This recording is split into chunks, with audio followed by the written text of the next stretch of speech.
Are those chicken tendies in the avatar? Or chicken nuggets? Or are they hush puppies? Or cheese biscuits? Looks like cheese biscuits. I'm going to go cheese biscuits. Yeah. Last answer. $10 in the jar. Thank you. Yeah. Hey, Aslan and Corey.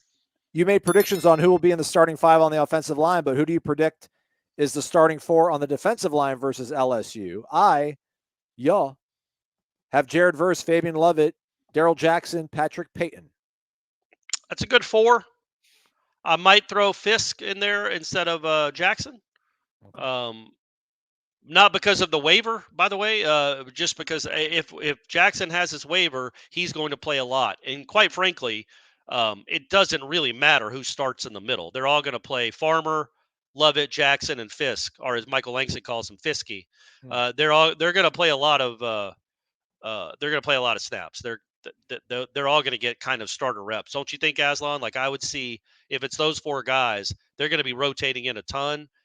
And Burst and Payton absolutely on the edge.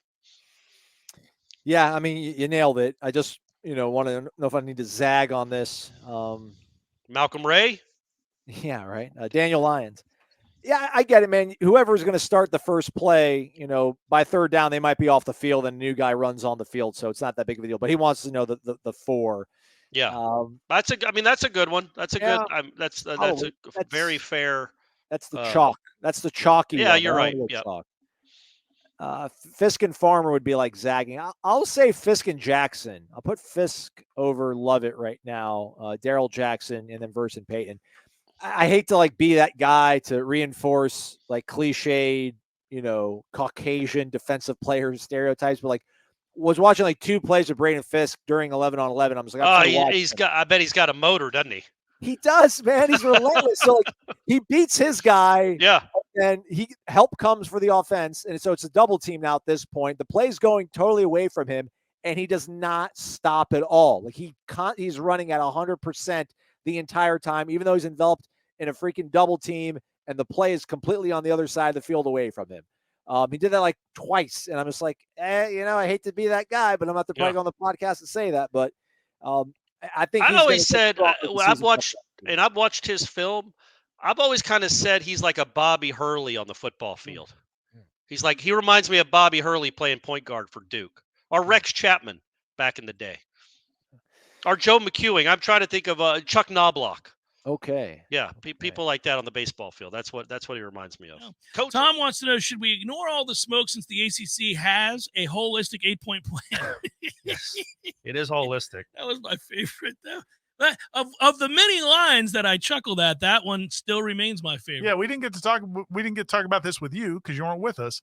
Where do you rank the 3 plans? The 8-point plan for the holistic 8-point plan. The holistic 8-point plan. Yeah. Willie Taggart's plan to sign a quarterback. Yeah.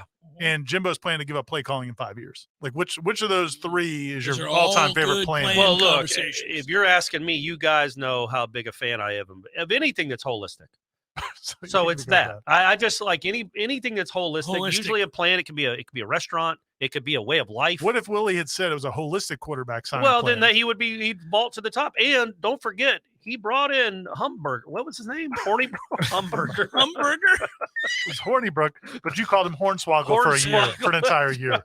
That's why he struggled. Just for friends at home to know why Jim Phillips called it an 8-point holistic plan. Holistic is characterized by the belief that the parts of something are interconnected and can be explained only by reference to the whole. Yeah. So it was a holistic plan. Part ho. Yeah. The 8. The problem is that's what Pruitt was saying. Yeah. That was what Pruitt was saying. Whole part holistic. The problem is, Ira, none of us seem to. Maybe we didn't care enough. I don't know. Maybe we just weren't doing our job. We didn't ask him for the 8 points. No. He said it was an 8-point plan, and we just went, "Oh, okay." You don't need that. What are the 8 points, Jim? Yeah. Well, we never really asked Willie why his quarterback plan didn't involve signing a quarterback. Yeah. Well, we did wonder. We did say it's interesting. The plan involves going years without signing one. I see. Eric Angel asks about it's an old legacy. It's different. It's not quite father-son. But what about 2026 quarterback? Is it Jonah Winston, Jameis' younger brother? Yeah. He was here this weekend. Yes, he was. And, you had Jonah there, and Jonah's the younger brother of Jameis. He's visited a few times. He was at the Jermaine Johnson ceremony where he got his brick, and he certainly he's been there, and they offered him. So it's the guy they like. The way it was explained to me, very good arm, but pretty athletic guy. That was kind of the way it was explained to me as far as his workout, and a guy that certainly they're active with. We know Texas A&M is going to be active with him because Jimbo's there, and Jimbo's obviously coached, Jameis. But I think a guy that I would like to see how he develops as far as his height.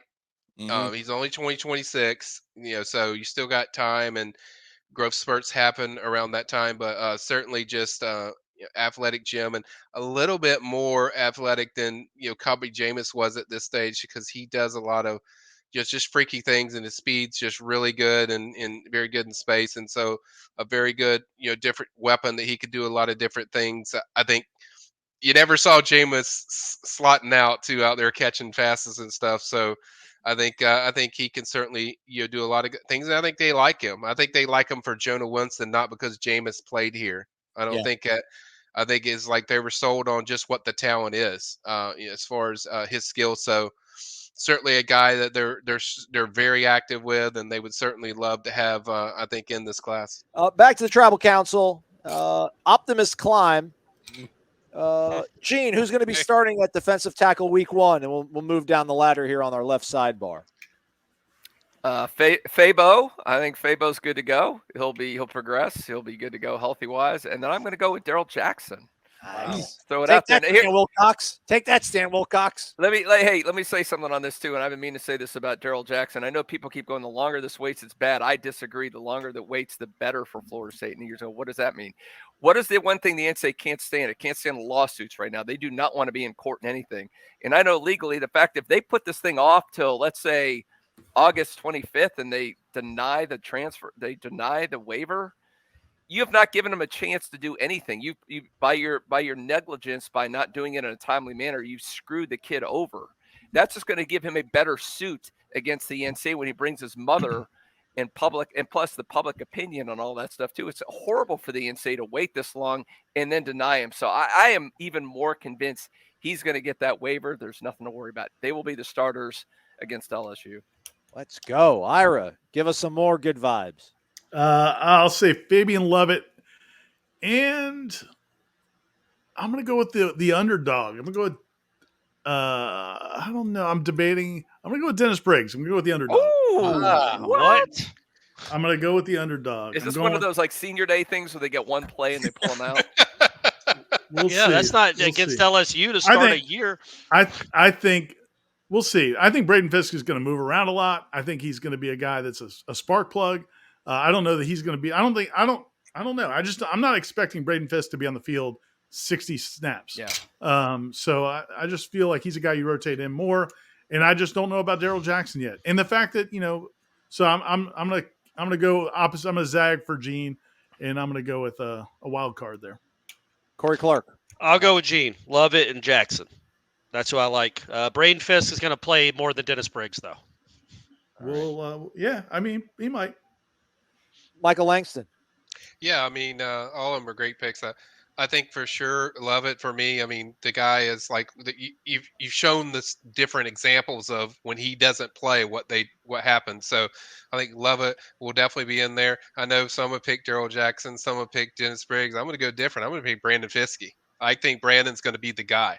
Because athletically, he does a lot of things that a lot of guys can't do. And you put two of those guys in there that what Lovett does athletically, I think you're going to see more of him. Now, I think they're going to rotate all of them, so I don't think it really matters who we pick.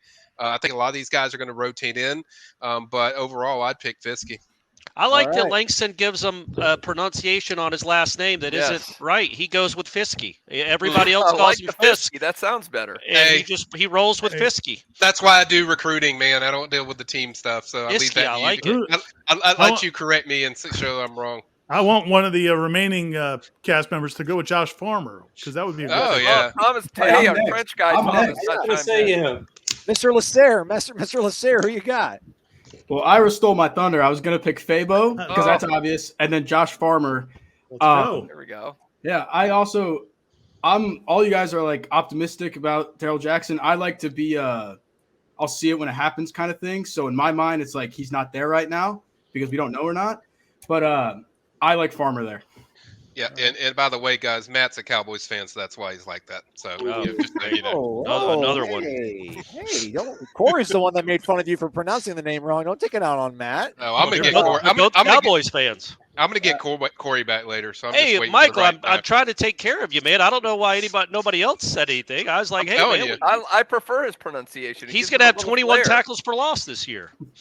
Yeah, and then watch the announcer say his name just like I Fisky, did. maybe Yeah. it could be pronounced Fisky. I like it like that. I think it's a better Yeah. pronunciation. Ben, over under 1.5 snaps for Darrell Jackson this year. The whole year? Yeah. I'm going to be optimistic. I say over for sure. There He's you going to go. start week 1. But I'm with Matt. I think Joshua Farmer's going to make a big play in that LSU game. Wow. He's scary looking. Do it, yeah. I like There it. you go. Tom Lang, trenches, your expertise. Who you got week 1 starting on the interior for Odell? Well, I think Ben has ingratiated himself very nicely tonight by saying that Darrell Jackson will be cleared. This could be a tricky one because, like, Fisk could line up at defensive end to stop the run, and he's on the field, but he's not starting a tackle. They could do that with Briggs, too. But I'll go with Fabo and Fisk because at the ACC kickoff, Verse was talking him up like crazy, saying he's been very, very impressive in the offseason. So Tom, who is this Fisk guy you're talking about? Yeah, he's got a brother. Okay. Just wondering.